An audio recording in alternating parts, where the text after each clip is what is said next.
बहू को सास ससुर का आना क्यों अच्छा नहीं लगा। आज ऑफिस में फोन आया था कि बाबूजी और माँ जी 2-3 दिन बाद घर आने वाले हैं। पति रवि से ये सूचना पाकर पत्नी नीलम बिल्कुल खुश नहीं हुई। आंखों को मटकाते हुए उसने पति को देखा, फिर भौं और मुंह सिकोड़ कर बोली, तुमने क्या कहा? मैं वही कह रहा हूँ जो सच है। भाई वे आ रहे हैं तो आ रहे हैं, मेरे कुछ कहने का तो सवाल ही कहाँ उठता है। नीलम ने कहा, पर हमने तो उन्हें बुलाया नहीं। कमाल की बात करती हो तुम भी नीलम, भला माँ बाप को अपने बेटे बहू के पास उनके बुलावे पर ही आना चाहिए। अरे भाग्यवान घर है उनका, जब जी चाहे तब आए। तभी पत्नी नीलम बोली, तो बेटियों की परीक्षा और पढ़ाई का क्या होगा जो सिर पर है? तुमने माँ बाबूजी से ये क्यों नहीं कहा कि अगले हफ्ते से बेटियों के एग्जाम हैं? मैं नहीं कह सकता, तुम चाहो तो कह दो। बाथरूम में घुसते हुए रवि बोला, हाँ हाँ क्यों नहीं, हर बुरी बात कहने मैं जाऊं और बुरी बनी रहूं और तुम अच्छे बने रहना। अरे वैसे भी माँ बाबूजी मुझे कहाँ पसंद करते हैं। पर तब तक पत्नी के शोर से बचने के लिए रवि ने बाथरूम का शावर चालू किया और गाना गुनगुनाने लगा। बीच के 2 दिन किसी तरह बेहद किचकिच में बीते।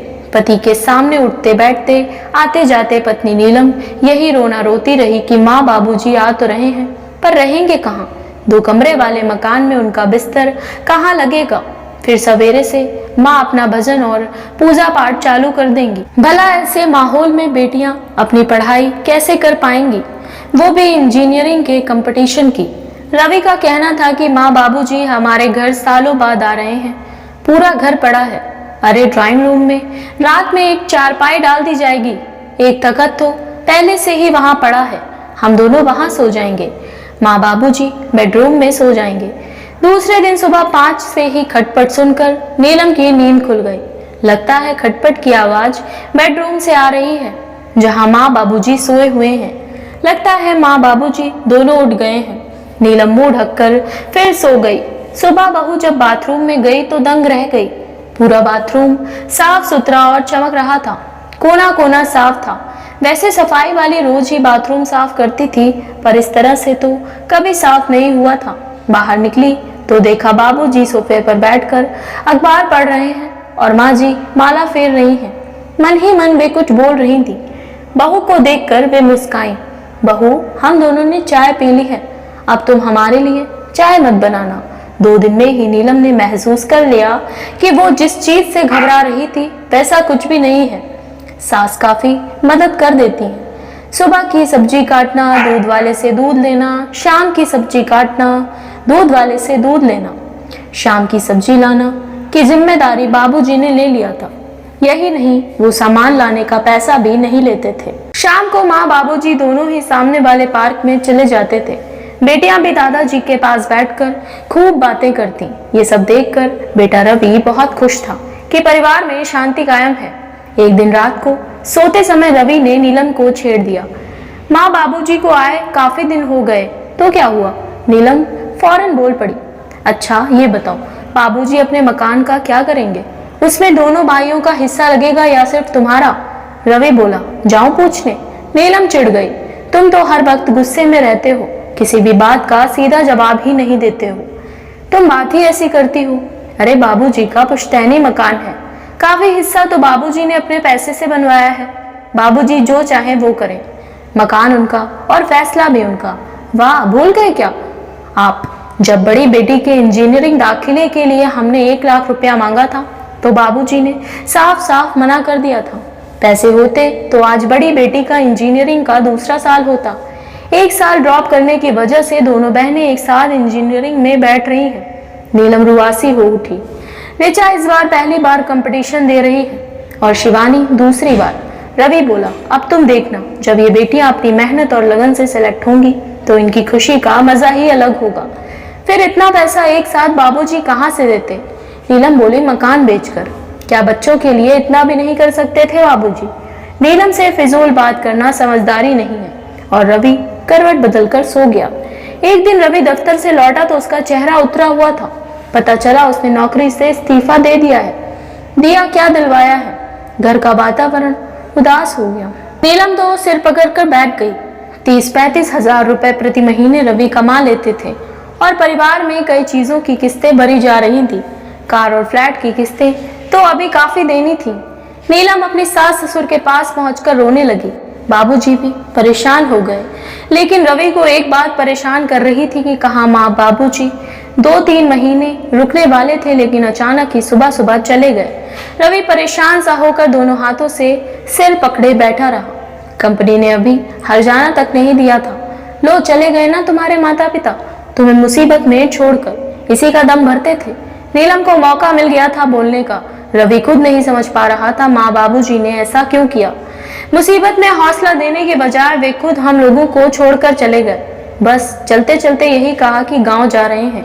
नीलम ने कहा भी घर फोन करके पता करो, पर रवि ने खुद ही मना कर दिया। अब कैसे भी हो परेशानी खुद उठाएंगे। माँ बाबूजी भी तो सब कुछ जानते हैं, वो उनसे कुछ कहने नहीं जाएगा। पूरे घर में कई रोज मातम सा छाया रहा। एक हफ्ता बीत गया, ना माँ बाबूजी लौटे, ना उनका कोई फोन आया। अचानक एक रोज सुबह सुबह माँ बाबूजी लौट आए। नीलम हैरानी से उन्हें मुंह बनाए देखती रही। रवि भी गुस्से में उठकर बाहर आ गया। वो कुछ कहने जा ही रहा था कि माँ ने एक बैग लाकर उसके हाथ पर रख दिया। ये क्या है? उसने नजरें ऊपर उठाकर पूछा। रुपए, तुम्हारे फ्लैट की किस्तों के बाकी रुपए, बाबूजी बोले। पर बाबूजी, ये सब आप कैसे लाए? घर बेचकर? घर बेचकर? रवि आवेश में उठकर खड़ा हो गया। पर वो तो पुश्तैनी मकान था, आपने उसे बेचने से मना किया था। उस समय की जरूरत और आज की जरूरत में जमीन आसमान का फर्क है बेटा। उस समय तुम ये मकान बेचकर बेटी का एडमिशन इंजीनियरिंग कॉलेज में करवाना चाहते थे। आज अगर मैं मकान ना बेचता तो तुम्हारा फ्लैट हाथ से चला जाता। बाबूजी, रवि की आंखें भर आईं। हाँ बेटा, हम तुम्हें छोड़कर कहीं नहीं चले गए थे, पैसे के इंतजाम के लिए ही गए थे। मकान तुम्हारी माँ के नाम पर था, सो उनका जाना भी जरूरी था। बेटे बेटियों का एडमिशन उनकी योग्यता पर होने दो। योग्यता के बल पर पाई गई चीज का आनंद ही कुछ और होता है। रवि ने नीलम की तरफ देखा, जिसकी आंखों में खुशी और पछतावे के आंसू थे। एक बात याद रखो बेटा, आज प्राइवेट नौकरियों का कोई भरोसा नहीं है।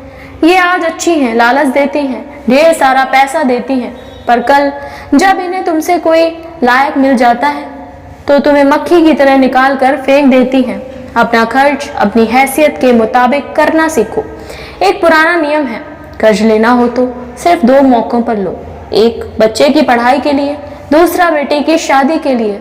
ये हमारे जमाने की बातें हैं, शायद आज के समय में खरी ना उतरे। मैं तुम्हें नसीहत दे रहा हूँ। तुम्हारे सामने 2 बेटियां हैं, पहले उनकी पढ़ाई और शादी के लिए पैसे इकट्ठे करो। घर की विलासिता की चीजें तो बहुत छोटी आवश्यकता है। दोपहर तक बाबूजी और माँ जी ने अपना सामान बांध दिया। नीलम हैरान और परेशान होकर पूछ पड़ बैठी, माँ आप कहाँ जा रही हैं? अब हम सब साथ ही रहेंगे। नहीं बहू, माँ मधुर स्वर में बोली, हमारा दूर दूर रहना ही अच्छा है। तुमने और मैंने एक लंबा समय अलग अलग बिताया है। मैंने तुम्हारी सहायता की है तो इसका मतलब ये नहीं कि मैं तुम्हारे साथ तुम्हारी गृहस्थी में रहूं। हम कभी मिलेंगे तो ज्यादा प्यार और अपनापन बना रहेगा। रवि का हौसला बढ़ाती रहना, उसे जल्दी ही नौकरी मिल जाएगी। इतनी सारी डिग्रियां हैं उसके पास।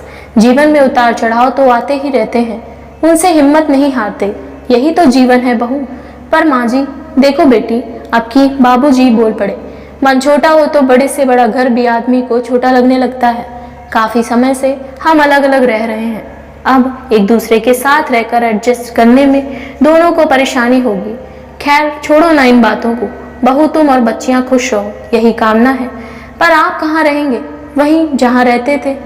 भाई मकान वो नहीं रहा, पर गांव तो अपना ही है। अभी सरकारी नौकरी पेशा वाला रहा हूँ, पेंशन पाता हूँ और इतनी पाता हूँ कि किराए का मकान लेकर रह सकूं। समझी?